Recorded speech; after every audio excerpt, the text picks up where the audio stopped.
kusoo dhawaada janaalkeena quruxda caruurta waa janaalkeena waa wada janaalkeena.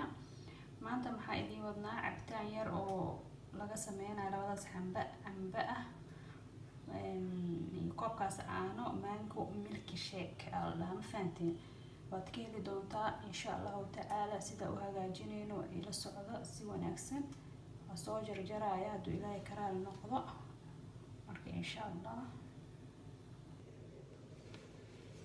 ما شاء الله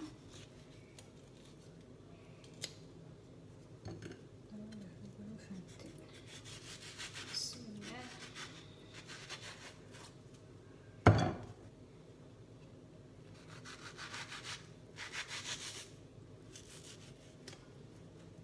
cabitaan aad u macaan xaqiiqda qofka tijaabiya arki doono hadduu ilaahay ka raali noqdo. caadi ma aha ما شاء الله تبارك الله الحمد لله. لهم الاسكر وحيرا كرباني دور كوب كيري لو بكيري كربان ان شاء الله.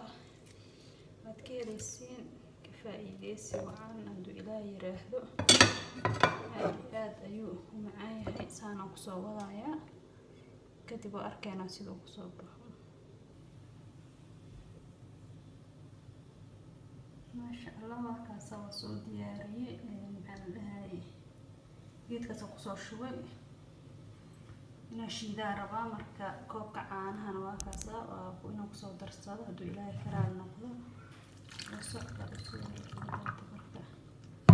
soo shiidaya kan la isticmaala ma fahanti mashiinka weynka isku